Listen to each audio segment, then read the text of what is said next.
Angelina Ballerina by Katherine, Holabird, illustrations by Helen Craig.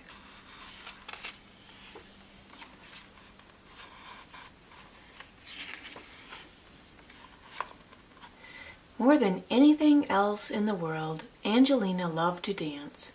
She danced all the time, and she danced everywhere, and often she was so busy dancing that she forgot about the other things she was supposed to be doing.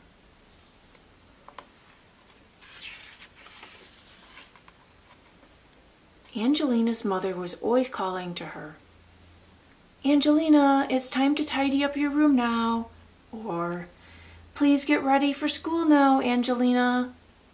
But Angelina never wanted to go to school.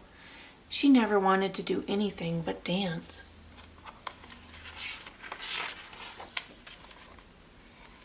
One night, Angelina even danced in her dreams, and when she woke up in the morning, she knew that she was ready to be a real ballerina someday.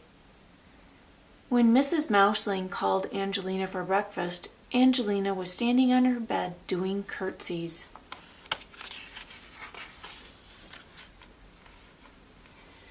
When it was time for school, Angelina was trying on her mother's hats and making sad and funny faces at herself in the mirror. "You're going to be late again, Angelina," cried Mrs. Mouseling.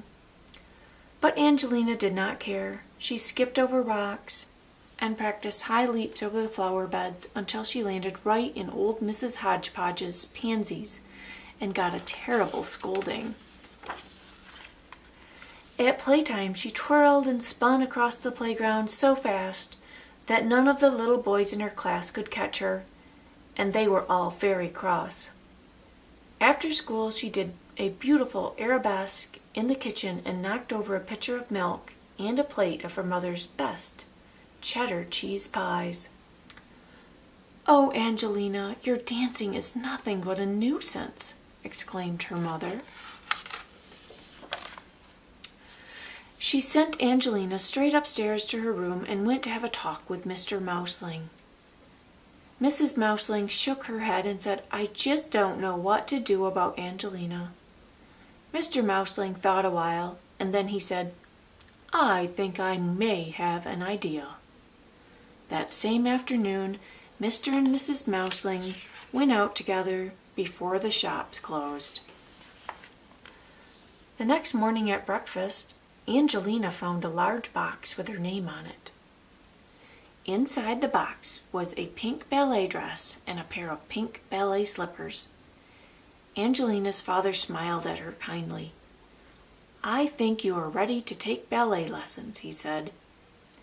Angelina was so excited that she jumped straight up in the air and landed with one foot in her mother's sewing basket.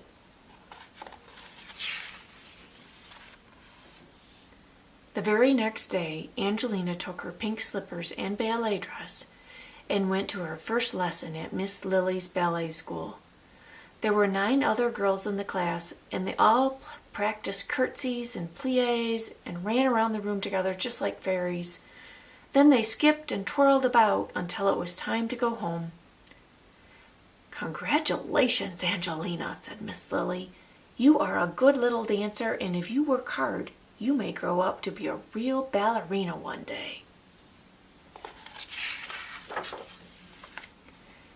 Angelina ran all the way home to give her mother a big hug. "I am the happiest little mouse in the world today," she said. From that day on, Angelina came downstairs when her mother called her. She tidied her room and she went to school on time. She helped her mother make cheddar cheese pies. She even let the boys catch her on the playground sometimes.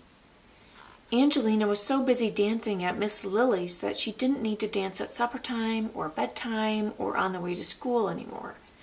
She went every day to her ballet lessons and worked very hard for many years.